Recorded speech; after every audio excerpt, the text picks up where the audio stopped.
there's a set of lies that much of the world's media has very gleefully reported. Why is it we have so many people in our society who, seeing the fight between a democracy like Israel and a death cult like Hamas, decide to side with the death cult? What has happened to critical thinking that people cannot reason their way through this?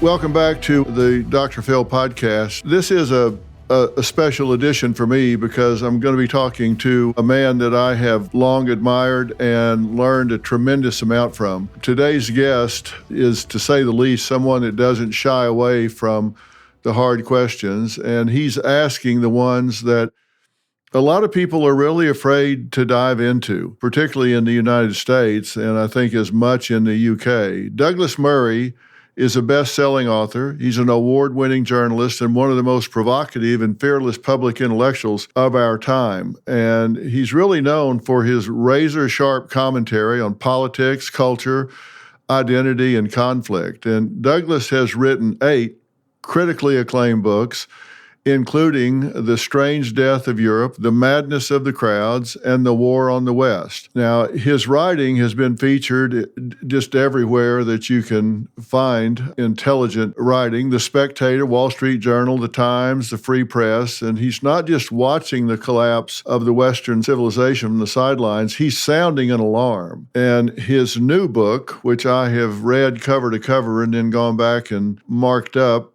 extensively, and it's only been out a few days, is on democracies and death cults, Israel and the future of civilization. It's already sparking global debate.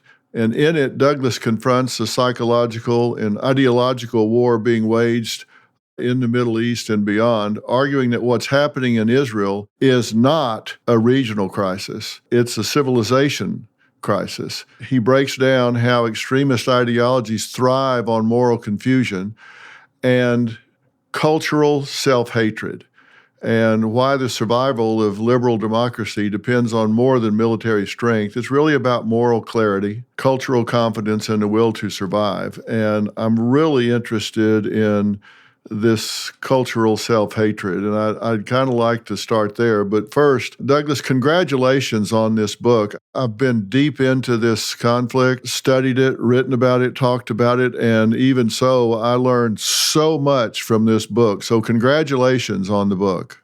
Well, thank you very much. It's such a pleasure to be with you and your listeners. You've written about this. You've talked about it a lot. I've watched so many of your interviews. What moved you to do this at this time, to talk about democracies and death cults?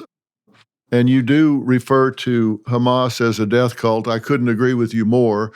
Why did you feel moved to write about this at this point? It was several things. The first is I've covered conflicts in many continents now, and have been in the Middle East a lot in the last couple of decades. But when the morning of October the 7th happened, I was at my home in New York, and I was horrified, as most of us were, by the news coming out of the brutality and the murderous, gleeful pro-death rampage that Hamas carried out that day, when about 4,000 terrorists invaded Israel and started slaughtering their way through the peaceful communities, through a dance party of young people, and much more. And I realized immediately this was, of course, a major event and a terrible event. But the next day, on the 8th of October, I went down to Times Square. And as I wrote about in the New York Post at the time, I went there and because there was a big demonstration that had been planned. And the demonstration was against Israel and supportive of Hamas. In the center of New York, whilst the massacre was still going on. And there were several things I realized at that moment. One was that the world might pass over the appalling events of the 7th very fast and get straight on, as they usually do, to what Israel's reaction to the atrocity might be. And I wanted to discover, research, speak to as many people as I could, victims, families, and much more. The first thing was to get an accurate account, as much as I could, of what had happened. The second was that I already realized that from that demonstration in Times Square, we were going to see an eruption of anti-Israel, anti-Semitic, and also anti-Western rhetoric from America and the rest of the West. And that's exactly what has happened in the year and a half since.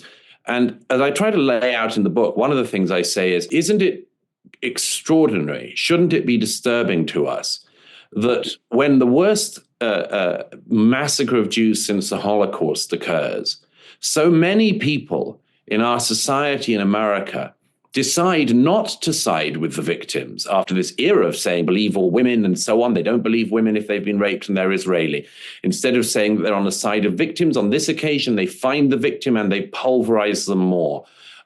Why is it we have so many people in our society who, seeing the fight between a democracy like Israel and a death cult like Hamas, decide to side with the death cult?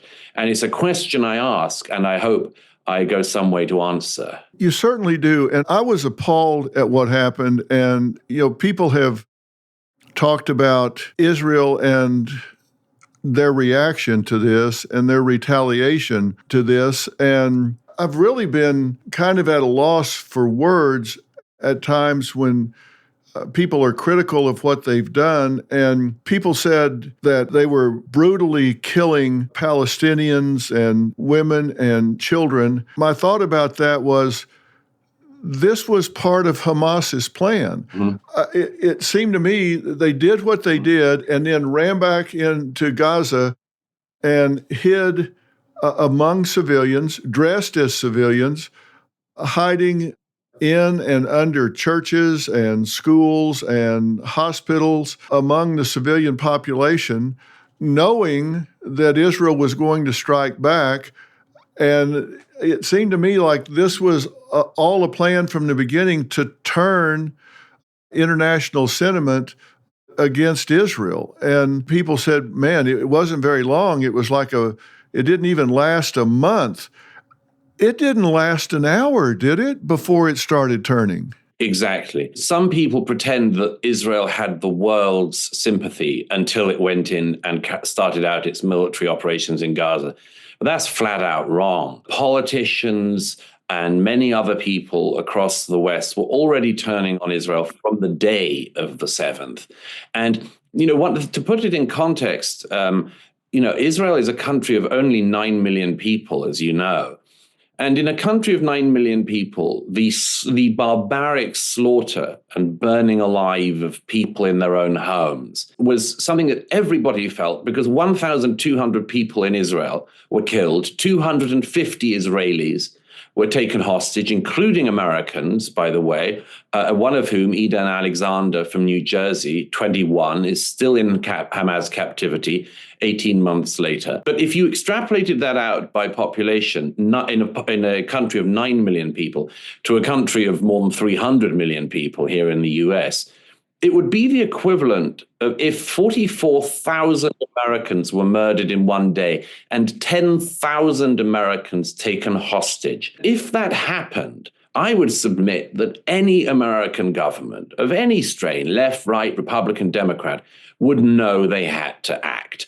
Now, the reason why Hamas took the hostages, as you know, is because they knew that this, among other things, was a great taunt to Israel, as it would be if 10,000 Americans were taken hostage. And the Hamas hid these hostages in underground dungeons, in the tunnel network they set up for years underneath Gaza, as you say, in civilian houses, in mosques, in hospitals. And I've yet to hear from the critics of Israel's military action, and I've been with the IDF for much of the last year and a half, in Gaza, in Lebanon, in Israel. I've yet to hear from any of the critics, the significant critics of this, any plan that is different from Israel's plan that could have worked to bring the hostages home, because most have been brought home already, and they haven't been given up because of Hamas's kindness or goodwill. They've been given up because of the military force that Israel has projected against Hamas. But I've yet to hear anyone who has a sensible means of saying, I don't agree with what the Israelis did, but I've got a better plan for how they could have got back their hundreds of hostages or killed the leadership of the group that carried out this worship of death on October the 7th. And so, to my mind, Israel has been suffering in the last 18 months from not just the PTSD, effectively, the trauma of the massacre that occurred, but from the double trauma of so much of the world having so little empathy or sympathy with them as they try to get back their hostages and as they try to decimate the leadership of the death cult that did this. You've heard me talk about Jace Medical. If not, listen up, because they're doing incredible work in medical preparedness. And today, I've got two major updates to share. First up, the ivermectin use case. You've probably seen the headlines calling it a wonder drug. The scientist who discovered it even won a Nobel Prize, and now Jace is offering a 30-day supply at the best price you'll find anywhere. Next, the upgraded Jace case. An emergency supply of antibiotics delivered to your door. They've doubled the number of medications to 10 at just $20 more. And now, the most comprehensive and affordable kit available. Get it before you need it. Don't wait, order today. Visit jace.com and use code PHIL at checkout for a special discount. That's JASE.com, code PHIL. Your body is a system, and when it's running right, you feel focused, energized, in flow, but sometimes we struggle to find that flow state. Why? Because there's too much static in our system, brain fog, fatigue, and inflammation. The Echo Flask clears the static by infusing your water with molecular hydrogen, a natural science-backed gas that helps your body think sharper, recover faster, and run smoother. This is more than hydration. It's better focus, more energy, faster recovery, less internal stress, and longer-term benefits that keep you sharp. When your water works harder, your whole system does too. Find your flow state with the Echo Flask hydrogen water bottle and get an unlimited supply of hydrogen water at home and on the go. Visit echowater.com/Phil and use code PHIL for 10% off. That's echowater.com/Phil. Enter code PHIL to save 10%. Yeah, it's interesting that you bring that up. I was talking to one of the survivors at the kibbutz when I was in Israel not long ago, and I asked about PTSD, and she said, having lost family members, she said, I agree with what you're saying except for the P part. Yes. There's nothing post about this. This is right now traumatic syndrome. There's nothing post about this. It's ongoing. It's right now. And your extrapolation of the math is so right. I don't know how anybody would expect them to do differently. And when I've watched the media report on the deaths in Palestine, and they take the Hamas numbers as gospel. Like, are you kidding me? They just report them like, okay, we've got these numbers. They got them from Hamas. Yes. And we know those numbers aren't correct. If you look at the population concentration in the areas they're reporting from, the demographics there, that's not who's there. No. There aren't that many women and children in that area. These are combatants. These aren't civilians. There aren't women and children in that part of the world that they're part of Gaza that they're reporting of. And we have pretty good demographics on who's there. It's not that big of an area. That's right. There's a set of lies that much of the world's media has very gleefully reported. As you say, they repeat if the American government hands out statistics to the American media, the American media question the statistics quite rightly. They analyze them, they pick flaws in them. Yet when Hamas, a designated terrorist group here in the US, quite rightly, carries out a massacre and then talks about the casualty numbers on their own side, much of the American media just reports these figures as gospel truth. It's an extraordinary thing. And one of the other extraordinary things, it goes back to what you just said about the not being in the post period yet, still being in the trauma.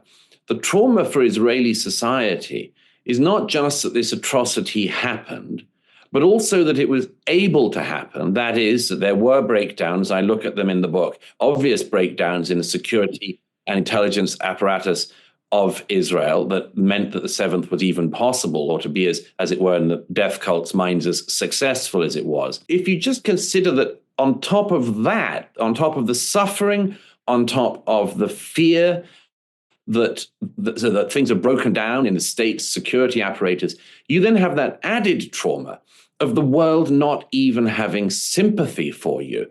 And one example I give in the book, but really I felt personally, was I got to know many of the people and spoke with many of the people who'd been at the Nova dance party when the Hamas terrorists came in and started raping and butchering and killing and chasing young Israelis across fields and mowing them down with machine guns.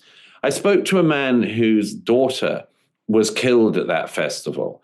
And there were some Americans who brought a reconstruction of and a memorial, effectively, to the Nova party to various American cities. It came to LA, it came to New York.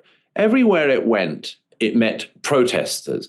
And in New York, when that memorial to the victims of the Nova party happened, there was a huge crowd that gathered in the streets outside of Americans in New York, or people who live in America, chanting for intifada, that is, for armed struggle, and chanting support for Hamas.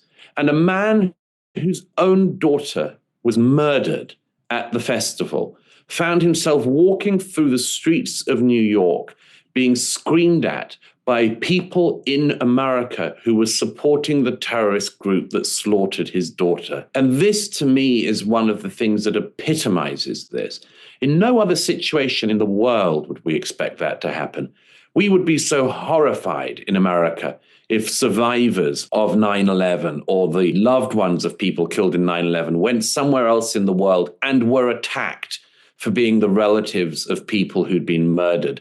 But that's what's happened in the last 18 months. And it reveals a sort of rot and a deep challenge that is actually coming in our own society. The question I keep coming back to is, why are there so many people among us who support the death cult? That's the big question to me, because it seems to indicate a complete absence of critical thinking on the part of our young people. I spoke about this early on and strongly called for the resignation of the presidents of Harvard and MIT and UPenn, because they were not only allowing but encouraging this. I think when behavior occurs in patterns, those in control either elicit, maintain, or allow that to occur. And in this, it seemed to me that they were both eliciting and allowing and maintaining. These students that, to me, I suspect some of them that I spoke to on like the UCLA campus in the encampment there, I don't think they could have found Israel or Gaza on a map if you gave them 2 weeks and a flashlight. I don't think they could have found it on a map. But they're celebrating these murderers. This wasn't war. These were war crimes. And they're celebrating these terrorists that, and they're not even really terrorists. They're worse than that. They're just murderers. And they've murdered Americans, and they have taken American hostages, and they're out there celebrating them. And they're saying, well, look how many more Palestinians they've killed than Israelis were killed. Well, there were a lot more Nazis killed than there were English in the UK. Does that make Hitler correct? I mean, what kind of logic is that? What has happened to critical thinking? And we've seen the same thing at Oxford. You've seen the same thing in the UK. What has happened to critical thinking that people cannot reason their way through this? I think several things. The first is actually something I wrote about in my last book, in my previous book, in The War on the West, which is the extent to which young Americans and young people in the West in general have been indoctrinated into a very specific theory. The theory is that the whole world can, first of all, be split up into oppressor and oppressed, victimizer, victimized, colonialist, colonized, and much more. And the other thing that young Americans have been taught for many years is that they are guilty, that we in America are guilty by dint of being in America, and specifically of being Americans. But every Western country has had some version of this. And what it always comes down to, as I said in The War on the West, is the claim that we in the West are uniquely guilty of a set of crimes: slavery, colonialism, apartheid, ethnic cleansing, genocide, racism. You know, the whole scorecard. As I said in The War on the West, first of all, most of it is complete rubbish and has been very, very badly misrepresented. For instance, it's true that America has a history of slavery, but every society in the world has a history of slavery. And uniquely in America and the West are we told that generations born centuries after the abolition of slavery should be brought up to believe they are guilty of it. And I said in The War on the West, what do you do to a society of young people when you tell them they're guilty of things that there is no answer to, because there's nobody alive did it and there's nobody alive who's the victim? And I wondered about that for a long time. I could see this system that was being set up that tells young Americans, particularly young American men, it has to be said, that they are uniquely guilty of historic crimes. I wondered what this would lead to, because, as I say, there is no mechanism for forgiveness or anything else. And one of the things that I've come to the conclusion on, and I say this on Democracies and Death Cults, is what we are seeing is what I think that any psychologist would describe as projection on a vast scale. These students and others in America are accusing Israel of crimes that they themselves have been told they're guilty of. They claim that Israel is a colonialist power when it's anything but. They claim that Israel is committing genocide when it's doing anything but. I mean, the population of Gaza has almost doubled since Israel withdrew from Gaza completely in 2005. They accuse Israel, one of the most diverse countries in the world, of being racist and white supremacist. This is projection on an unbelievably grand scale, but it's also, I would submit, incredibly dangerous, because at the root of it all is this presumption not just that Israel is uniquely wicked, but that the West is uniquely wicked. With so much going on in your life, it can be easy to neglect your diet. Balance of Nature fruits and veggies supplements have 31 ingredients made from fruits and vegetables. They're a fast and simple way to get a wide and colorful variety that fits right into your busy schedule. Just 3 fruits and 3 veggies supplements daily with some water. That's it. Whether you're off to spend time with your grandchildren or on your favorite hike, you can rely on these convenient supplements to be there every step of the way. Start your journey with Balance of Nature. Call 1-800-246-8751 or go to balanceofnature.com to get a free fiber and spice supplement, plus 35% off your first preferred set as a new preferred customer with free shipping and our money-back guarantee. Go to balanceofnature.com or call 1-800-246-8751 and get this special offer by using discount code Dr. Phil. That's DRPHIL. Hey, Dr. Phil here. Your savings are at risk. With the economy on shaky ground, the dollar losing value, and a $2 trillion deficit, things could spiral. Don't wait for the worst. Take control of your financial future now. I trust Preserve Gold to safeguard my accounts, and I urge you to do the same. They're the only precious metals company I recommend. What are you going to do to protect what's yours? Claim your special offer and learn how to reinforce your financial future.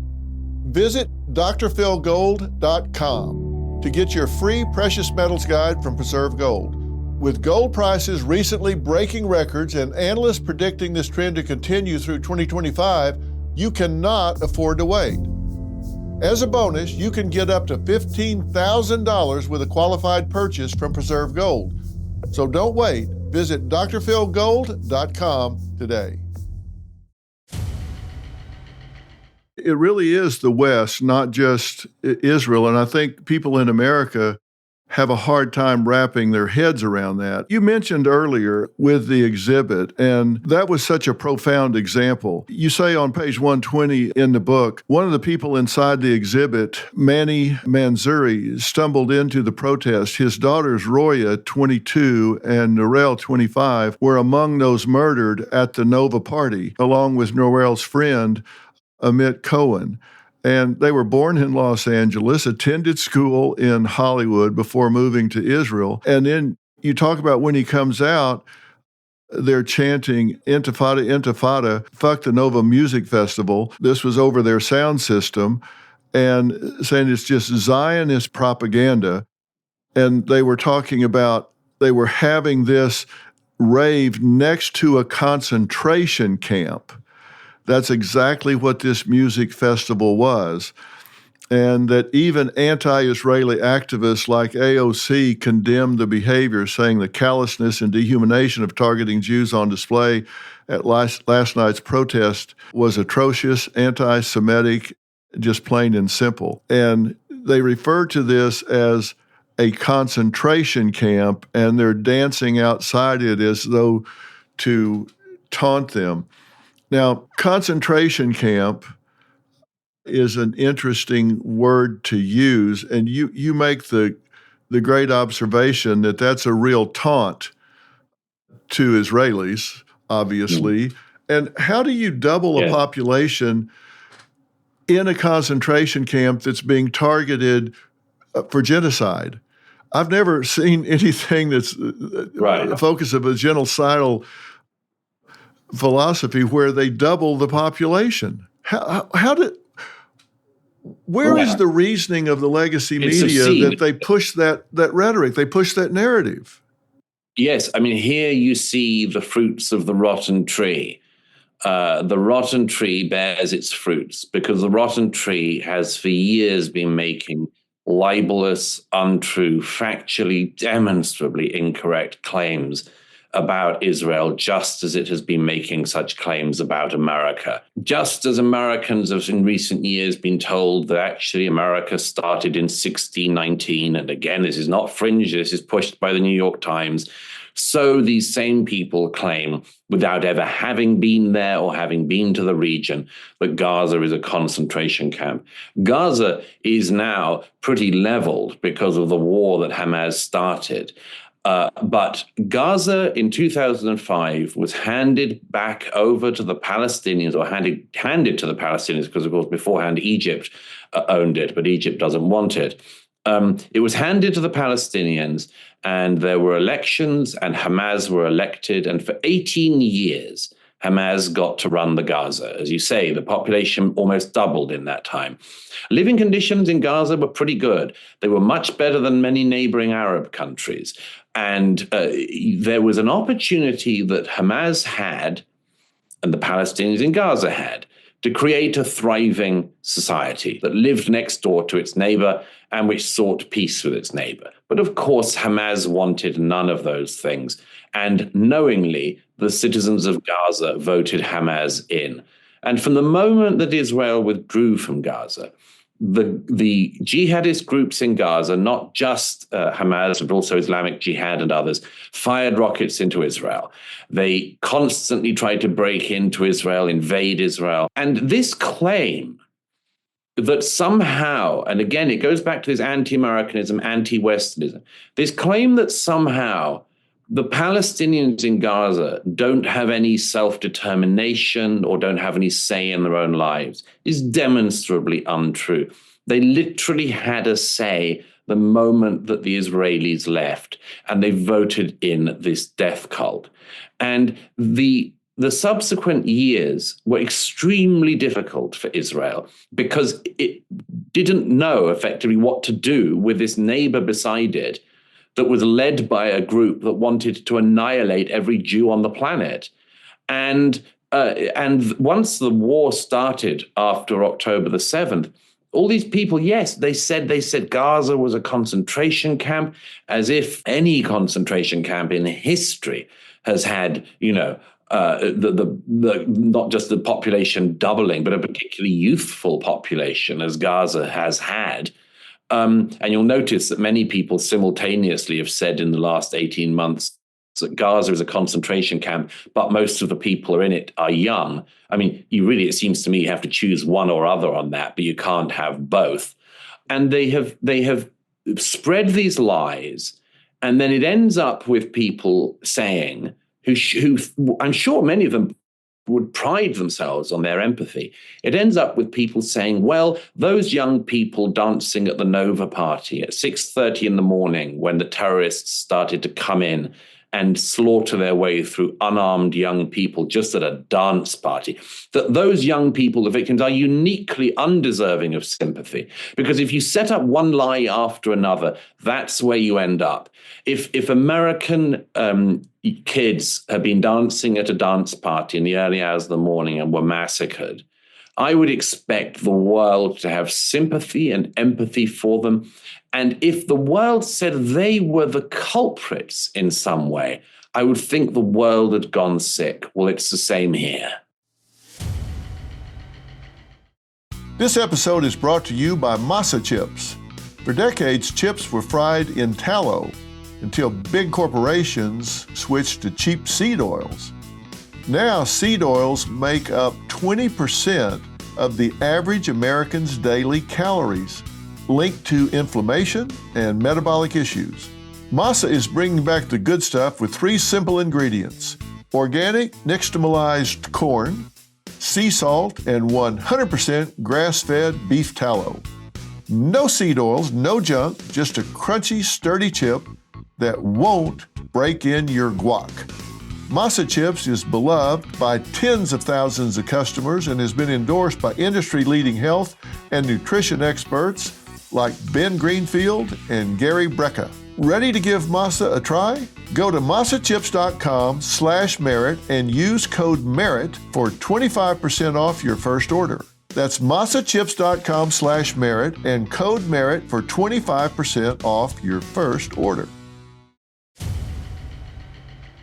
Let me ask you this, and I'm not going to hold you to a specific number. You run through this in the book. How many billions of dollars would you estimate have poured into Gaza since it was presented to the Palestinians in 2005? What would be a ballpark estimate of billions of dollars from U.S., UK, different sources? How many billions of dollars do you think have poured into that? I know Hamas has taken most of it, but how many billions of dollars do you think have flowed in there? It's many tens of billions of dollars, that's for sure. We don't have an exact number, but we know it's many tens of billions of dollars. And that has come from US taxpayers, from EU taxpayers, from British taxpayers. It's come as well from governments in the region, notably the Qatari government that has been propping up Hamas specifically. The funds from America, the EU, and elsewhere, much of those funds were meant to go to the Palestinian people in Gaza and were simply looted by Hamas. Every single one of the Hamas leaders who has died in the last year and a half, thanks to Israeli actions, died a billionaire. Think about that for a moment. These people simultaneously claimed that the people of Gaza were impoverished, and all the time they were making themselves multi-billionaires. People like Ismail Haniyeh, one of the leaders of Hamas, he lived in a luxury apartment in Qatar, and he was worth billions at the time that he died in Tehran last year. His children were billionaires. How wicked would we regard it as being in, or should we regard it as being in any situation, for somebody who is purporting to be the leader of a people to simultaneously say that their people live in misery yet they live in luxury. And that is exactly what the Hamas leadership did. There's an interesting almost exception to that, which is Yahya Sinwar, who was the mastermind of the 7th of October. He, I think, and you know this terrain much better than I do, but I suspect that Yahya Sinwar is one of the people you could legitimately describe as a psychopath. He was in Israeli jails in the 2000s because he had, with his own hand, strangled to death Palestinians who he disagreed with. He was in prison. His life was saved by an Israeli doctor, and he was swapped out in a prisoner swap of 1,000 terrorists for one kidnapped Israeli soldier, Gilad Shalit. And Yahya Sinwar had spent his time in prison researching the Israelis and his time out of prison once he was released in Gaza, reasserting his grip on the Hamas leadership. And he said repeatedly what he intended to do. In 2017, he stood in front of a massive crowd in Gaza, and he said, "We are going to go in and we are going to tear the Jews' heart out from his body." And on the 7th, that is exactly what Sinwar did. He's about the only one who didn't spend all of his time enriching himself. He spent almost all of his time, it seems, simply trying to work out how he could carry out a genocide. And of course, once again, when Sinwar went to meet his maker, killed last year, he was found with massive amounts of cash on his body, different passports, and much more.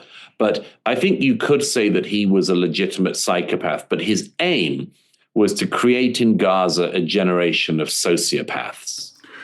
Well, people have different kinds of currency, and when you're dealing with a smooth-running psychopath, their currency sometimes is not monetary. Their currency is to, wreak havoc and pain and suffering on other people. It's to reach some kind of status where they're seen in some kind of exalted state, because you mix in narcissism with the psychopath characteristics, and you've got a real toxic individual when you're dealing with that. And that's what Sinwar appears to have really mastered, those traits and characteristics. And to make that trade, it's interesting if anybody had ever really sized this individual up, or any of these people, because you make the point in the book, and this is where I said I learned so much from the deep, deep dive that you made on this, that you say Americans and Europeans continued to throw money at this even after up to a dozen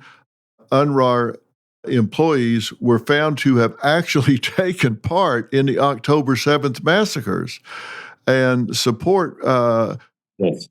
from the British government and others continued. It seemed that these governments didn't care where the money went in Gaza, just so long as they kept sending it.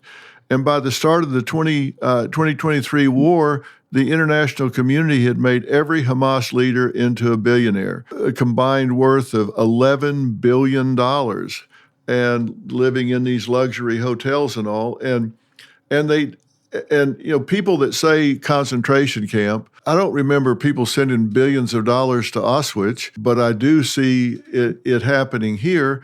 And there was such a contradiction that you drew, that there were descriptions given by Hamas leaders that, hey, Gaza's got a great standard of living, hotels, swimming pools, shopping, malls, everything is great. And then the other side of their mouth, hey, we're dying in here.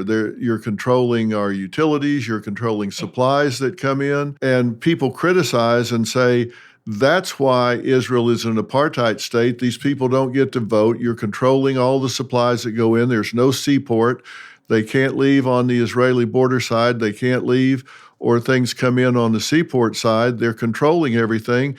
But they're finding explosive even in children's toys. I mean, and Israel said for years, if you let things in there without inspection, you're going to be building up their armament, and they're going to use that to attack us. And And then when that does happen, nobody comes back and says, yeah, sorry, you were right about that. No, I mean, again, you go to this amazing thing of the lack of empathy.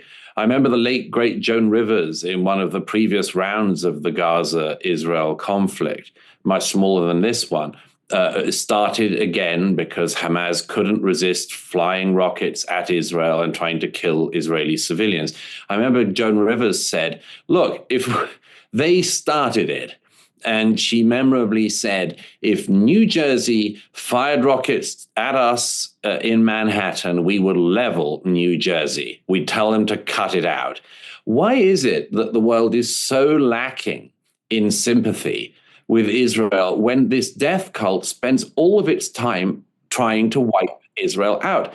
As you say, the claim, for instance, that there are checkpoints of food and other things going in and out of Gaza would not be the case if Hamas and the citizenry of Gaza could have just given up the habit of importing rocket-propelled grenades and rockets and Katyusha rockets and long and short range rockets, or importing the components to make those rockets. There would have been no need for any checks if Hamas running Gaza could have just imported things other than weaponry to fire at and annihilate its neighbor.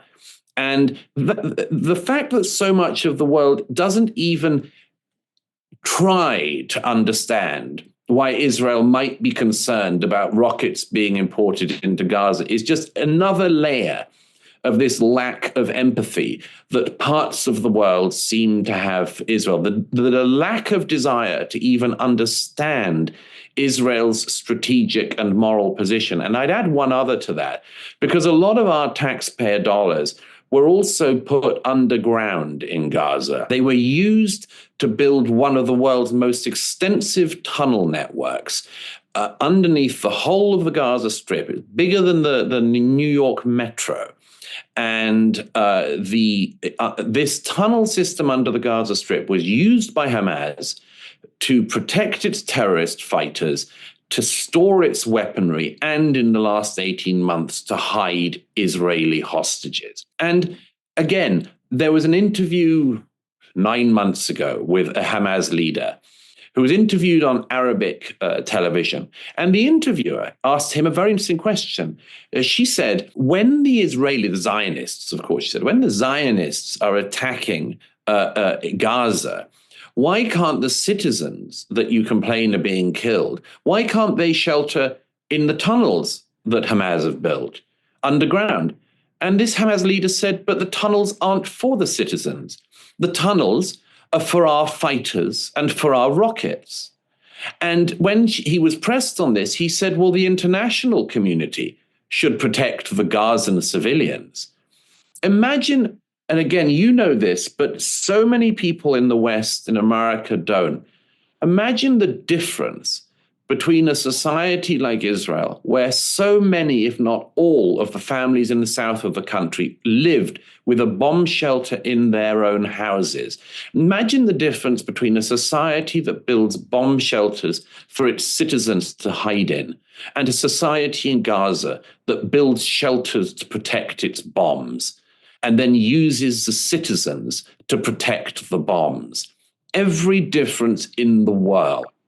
Much of the world cannot see it. Yeah, they value death over life, and so they need those death rockets, and they want to protect them. Life cheap, rockets expensive. Now, let me ask you, you've been in some of these tunnels, correct? Yes, many of them. How did you get in there? I managed to embed myself. There are two ways only, I'm afraid, to get into Gaza, and have been since 2005. One is that you can go in with Hamas, and the other is you can go in with the Israeli Defense Forces. I chose, on balance, Phil, to go in with the Israeli Defense Forces in the belief, I think wisely, that Hamas wouldn't welcome me, shall I put it that way. I couldn't see myself being put up at the Rafa Hilton. Yes, so I went in. I'd been in before, but I went in a number of times in the last 18 months with the IDF. I saw quite a number of the tunnels and went into the tunnel system. And just in case some people think that that system is a sort of like a rat run of some kind, it really isn't. The tunnel system is in many places wide enough for military jeeps and vehicles to drive through. And that's the case from the very south. I saw that in Rafah by the Egyptian border with Gaza. And it's the case all the way to the north. In fact, at one point I was in one of the tunnels that Sinwar's brother built, which Sinwar himself had been videoed traveling through on a military jeep. And that was one of the places that Hamas came out from on the morning of the 7th to drive at what's called the Erez crossing, and they massacred everyone they could find there. These are massive pieces of infrastructure. It's the same in southern Lebanon, by the way. Under an international peacekeeping force, Hezbollah spent the last 20 years building a similar tunnel system to protect their rockets and their terrorists. I've been in them as well. This is sort of unforgivable for the international community, that we allowed all of this to go on, paid for with our dollars, supervised under the eyes of international peacekeepers, humanitarian organizations, and others. All of this could have been so different, and it would have been different if the Palestinians in Gaza and Hamas had chosen life for their own people instead of death for their neighbors. Now, Gaza is 140 square miles, and you say there are over 350 miles of tunnels with 6,000 entrances. Yes. 6,000 ways to get into those tunnels.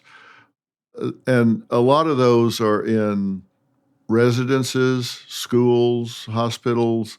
They're just they're everywhere. 6,000 of them. That boggles the mind. And also in mosques and other places of worship, which is all of this, needless to say, is against every law of war, every rule of war. But it's just the case that Hamas not only doesn't obey any laws of war, as the IDF has to, as the American military has to, the British military has to, Hamas uses every law of war against its enemies. And that's why, by the estimation of soldiers I was with who were responsible for house-to-house checks in the Gaza, they reckoned that every second to third house in Gaza, throughout Gaza, either had weaponry, rocket-propelled grenades, Kalashnikovs, missiles.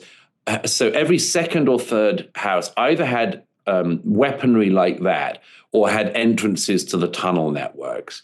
And as I recount at one point, very early in the conflict, the soldiers I spoke to said they had worked out that if they had requested that the Palestinians in Gaza move out of an area so that Hamas were left alone to fight, when they went house to house looking for Hamas terrorists and much more, they got used to the fact that they stopped searching in the kitchen or the parents' bedroom or the living room.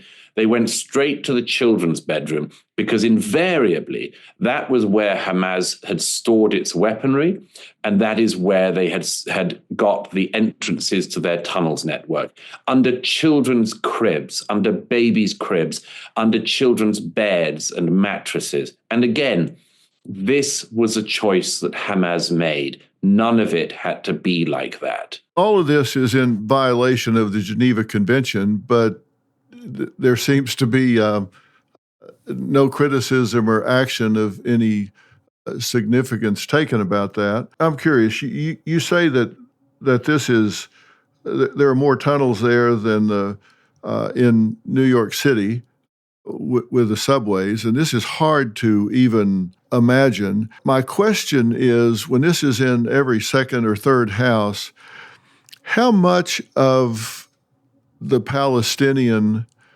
population is in support of Hamas, and how much is there a difference? And let me preface that by saying, when I was at a different kibbutz near Rafah, and I was talking to some of the survivors there, they were saying when they were hiding in a safe room and the assassins were in their house, they heard all of a sudden this wave of what sounded like hundreds of people swarming inside their house, just on the other side of the door. And they said it was women and children, and they were pilfering the house and taking clothes and dishes and everything that wasn't nailed down.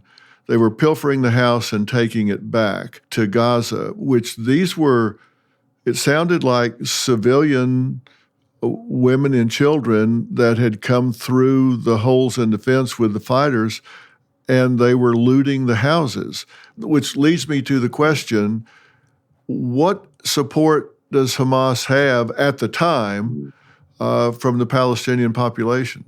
It's extremely hard to tell in numbers terms because after Hamas won the elections in 2006-07 and carried out a violent coup against their Palestinian opponents, there hasn't been another election.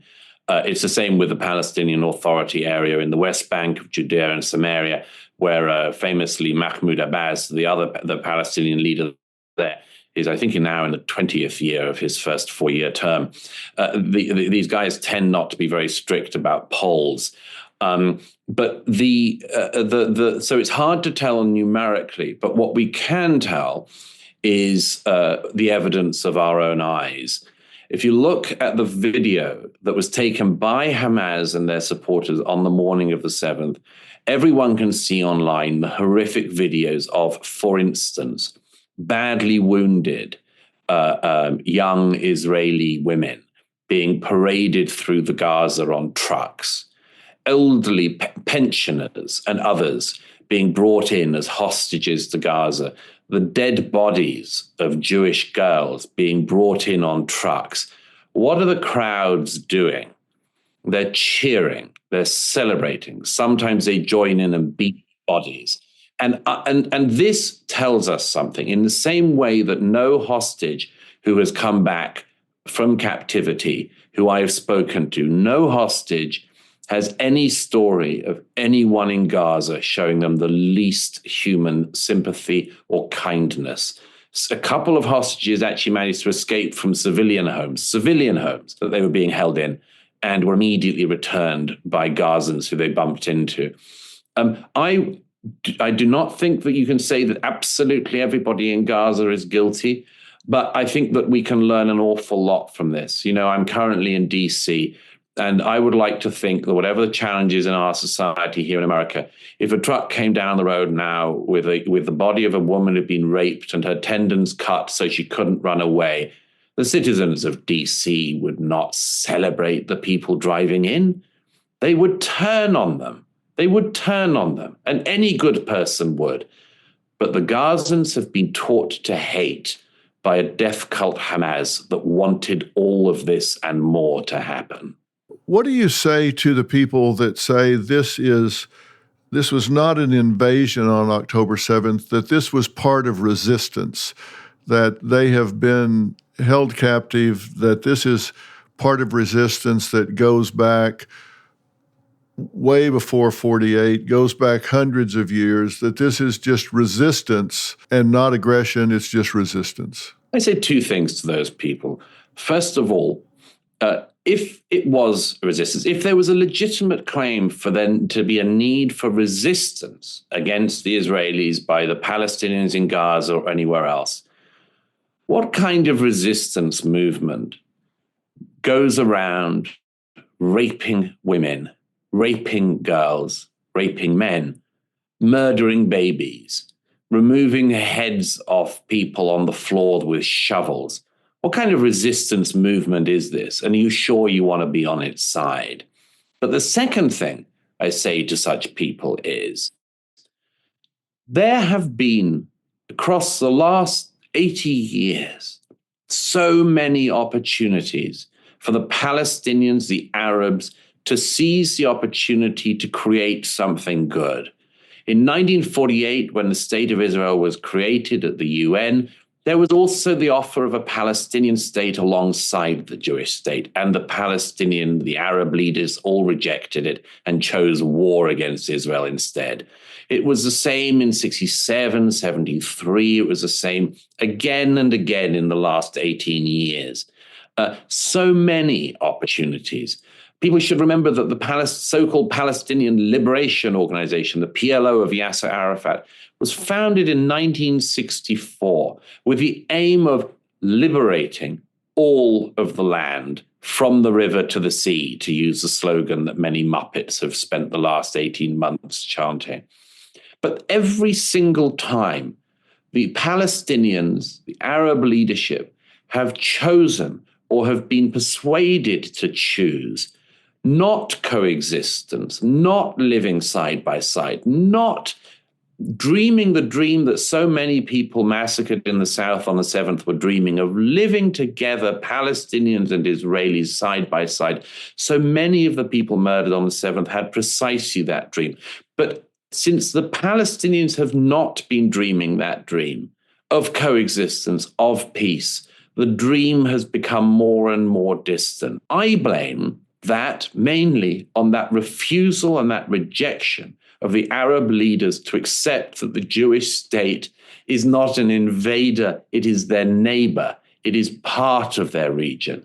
And until the day that a generation comes along that wants to accept peace, there will only be war. I hope that generation comes fast. Our network, Merit TV, is based in the Dallas-Fort Worth area now. It's where I'm talking to you from. I spent 21 years in Hollywood, and I partnered in projects, network primetime shows and specials and other things with some of the biggest power brokers in Hollywood that were Jewish, the biggest names in Hollywood movie and television. I have to tell you, I was dumbstruck when October 7th happened to not hear a peep out of these people that I had partnered with that were,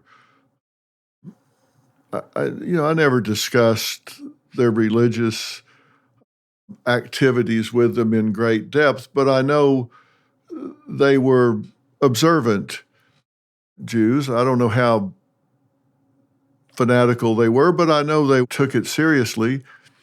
And I could name a dozen that to this day, not a peep out of them. No leadership, no position, no nothing. Interesting. What do you make of that?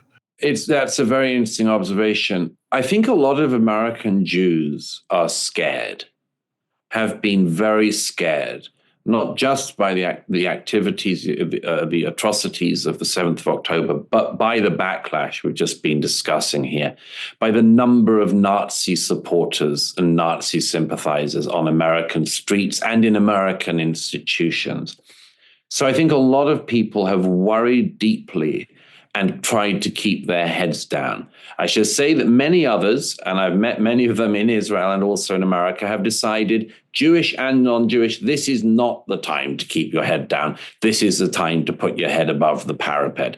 But yes, of course, there are some people, and I suppose probably, you know the business better than I do, but I'd have thought probably some of them are worried that everything is on the line, that if they make themselves a target by speaking out, everything will go wrong for them. I have occasionally had the opportunity to speak to people who think that, not necessarily in the position you're speaking about. And I've always said the same thing, which is, I'm not Jewish.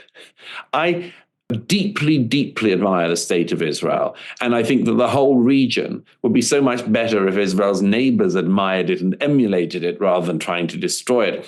But when I speak to people who say that they're in support of Israel outside of Israel, but they want to keep their head down, I always think of a line that somebody told me during the conflict in Northern Ireland many years ago, which was, it's a darn fool position to be in to argue more for a man than he's willing to argue for himself.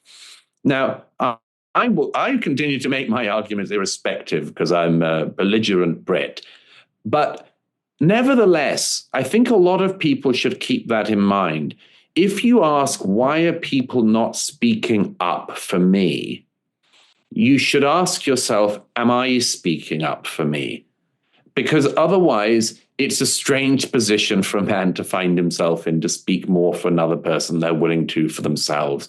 I just would make that observation that I think, however, some people are very scared. And if you look at the backlash that has come against some major Jewish Americans, even without saying anything. I mean, look at Jerry Seinfeld went to Israel. He just visited, I think, the wounded families of the affected and so on. And the next thing he knows, he comes back to America and he's being heckled at every live comedy show he's doing. So people are right to be worried about backlash, but nevertheless, I say this is not the time to worry about this. This is the time to speak up, not just for the Jewish people, not just for Israel, but for civilization and civilized values itself. Because if we don't speak up now, it's going to get a hell of a lot worse everywhere, especially here at home. Well, I think you're exactly right. This is about Western civilization. And look, I'm not Jewish. I was born and raised a Baptist and became Episcopalian, and I'm just a country boy from Texas. But I do know right from wrong. And when I see things happening like this, it's real hard to turn a deaf ear and a blind eye when I see things happening for which there is no moral equivalent.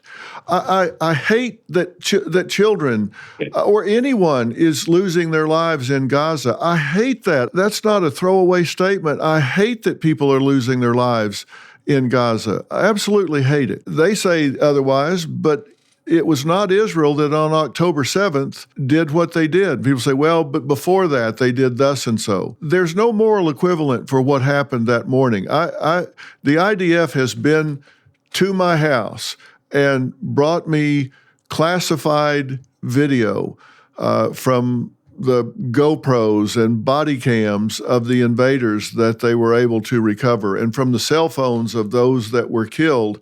And they took those cell phones from their bodies, and I'm sure you've seen some of that footage. And there's like 48 minutes that they've compiled, and there's some other footage that they've provided me that I've seen. And people say, well, why don't they just show all that? I don't think you can put that out. Some of that stuff you can't unsee. I totally agree. And this was a very, very big moral debate and a media debate happening in Israel and everywhere after the 7th, considering that on this occasion that, the terrorists were so happy with their crimes that, as you say, they recorded them, they GoPro'd them, they WhatsApp videoed them.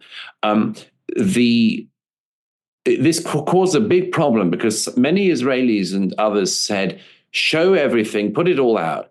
And my view, having seen all the video earlier on, was this shouldn't be viewed by anyone who doesn't need to see it for professional reasons. And, it's a very difficult issue for the media, and particularly for the issue of social media, but we have been there before. We have been here before in the 2010s when ISIS was running rampant. And in fact, in the 2000s with Al-Qaeda, there was then, as there is now, a general sense that, for instance, you do not show beheading videos of American hostages. You do not release ISIS propaganda videos that they want to be viewed. We held that standard then. But, the reason why so many people said that the videos of the atrocities of the 7th should be shown was that so much of the world, again, didn't believe the victims, didn't believe the men and the women, the children and the grandparents. And so this was where this thing of, well, why not put the videos out there started to come from. When ISIS were beheading American captives, or Americans were being murdered by Al-Qaeda in the 2000s, we didn't believe Al-Qaeda's version of events. We didn't just believe whatever ISIS told us. But Hamas literally boasts about this. And much of the world doesn't believe the Israelis who suffered it. But that is a sickness that is here, I'm afraid. And I just say one other thing, if I may, which is never forget that, groups that have been the most supportive of the atrocities and covered for them and much more have stated their goals. The anti-Jewish pro-Hamas group at Columbia that has been so much in the news recently, they have as one of their stated aims the total destruction of Western civilization. The total destruction of Western civilization. So on this occasion, as on so many others, I say, they're telling us what they want. Why not believe them?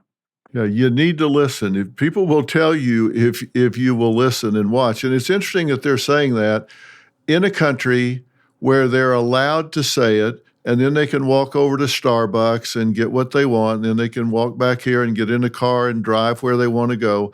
They're wanting to destroy the very civilization that they're enjoying living in. And I see these banners, gays for Gaza. Well, walk that into Gaza and see how far you get. That's just the absence of critical thinking. Yeah. You could walk that all through Israel. You couldn't walk it 10 feet into Gaza, which is staggering to me and unbelievable. Yeah. Gays for Gaza would be a real one-night stand, I can tell you that. Yeah, there would be no two performances of that parade. You talk about a really interesting poll in the book about what people would do in America if America was invaded. You say around 7% of the American public said they didn't know what they would do if America were invaded, but a larger number did. You say, and I'm quoting here, in total, just 55% of Americans said they would stay and fight. An astonishing 38% said they would flee, presumably to Canada, unless Canada was the country doing the invading. And a full 52% of people who identified as Democrats said they would flee. That was stunning to me to read. You know, Phil, when I made that crack about Canada, the likelihood of a Canada invasion of America seemed less likely than it might today. That was before we decided to make a mistake. But it staggered me, that poll, and I reflected on that because one of my central beliefs for I think all my life has been that everyone who grew up in the wake of the greatest generation of the heroes of World War II, from America, Britain, and other parts of the West, Canada, Australia, we all weighed ourselves to some extent, greater or lesser, against them. If you were an 18-year-old in America in the 1940s, you did extraordinary things, unbelievable things, heroic things, world-saving things. And it's inevitable that anyone comes after that generation asks, would we be up to it if the moment of trial and test came? In Israel, there was always this question as well after the 67 and 73 wars. Would young Israelis be up to this moment? And, you know, they were found to be. They were found to be up to this moment. But in the rest of the West, we have this profound question, which is, would we do it? Would we be capable of rising to the time of trial? And my view is that poll after poll has shown that Americans, British and others say they don't want to fight for their country if it was under existential threat, that they wouldn't defend their country. I think this is alarming, but it's something we need to think about and take a lesson from Israel about.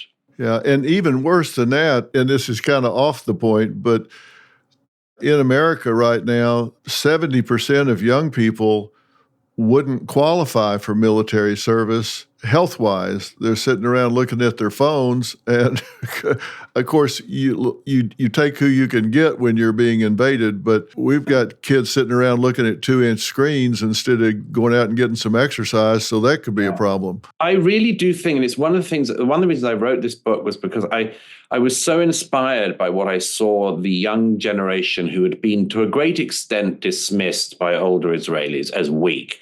I was so inspired by seeing them raise themselves to the moment.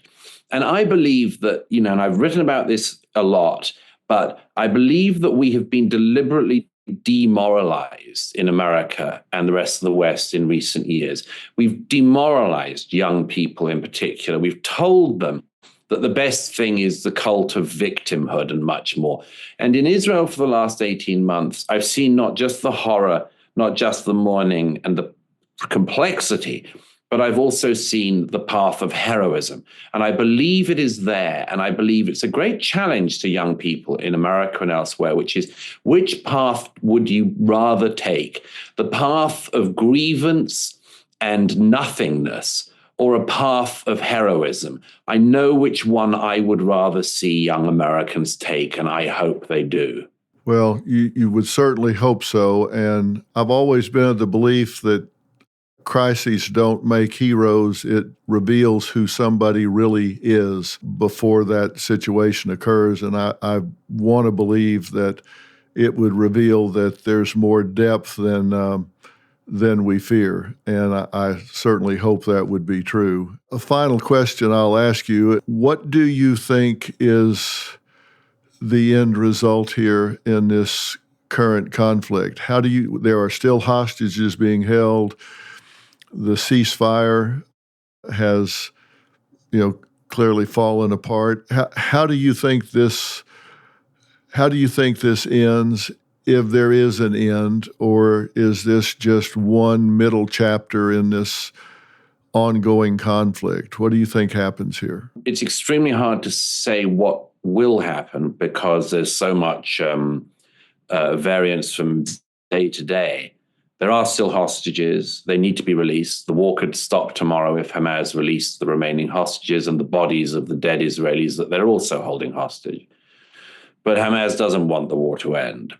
My belief is that Israel and its neighbor had been locked in a war since 2005, and that it erupted on the 7th of October 2023, and that the Hamas will have to pay a price for starting a war that they then lost.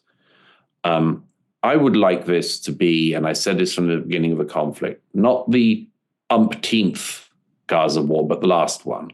Not the third Lebanon war, but the last one. I believe for that to happen, that the United States and others must make it clear to the Palestinians in Gaza and elsewhere that there is nothing to gain from continuing to support the death cults and turning against the democracies. There is nothing for them to win. There's only for them to lose if they decide to annihilate their neighbor instead of living with their neighbor. And so there has always been the opportunity for peace. But the leadership of the Palestinians, and perhaps the Palestinians themselves, simply have to seize it. If they don't seize it this time, it's very hard to see when they will. I couldn't agree with you more. My friend Ben Shapiro said it, I think, pretty well. He said, if Hamas lays down their guns, we could have a two-state solution. If Israel lays down their guns, we would have a second Holocaust. And so it's kind of up to them what happens. Douglas, I can't tell you how much I am grateful that you have written this book and taken the time to talk to me about it. We've been talking about Douglas's new book on democracies and death cults, Israel, Hamas, and the future of the West. I've read this book cover to cover. I've then gone back and marked it up to the point that I'm probably going to need to get another copy so I can not fight all of my annotations on it, but I highly recommend it. It's about so much more than the conflict between Israel and Hamas, which is worth reading if it wasn't about more than that. But it's really about Western civilization and what's on the line in our lifetime and that of our children and our grandchildren. This is a book that I suspect you will read in one sitting because it's not about theory. It's about real people and real experiences.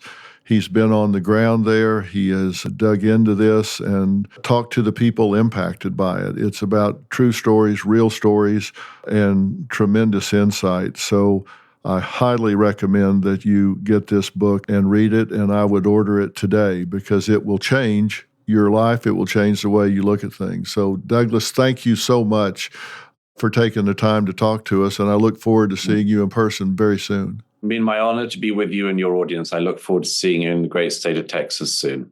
Thank you very much. I appreciate your time. We'll talk soon.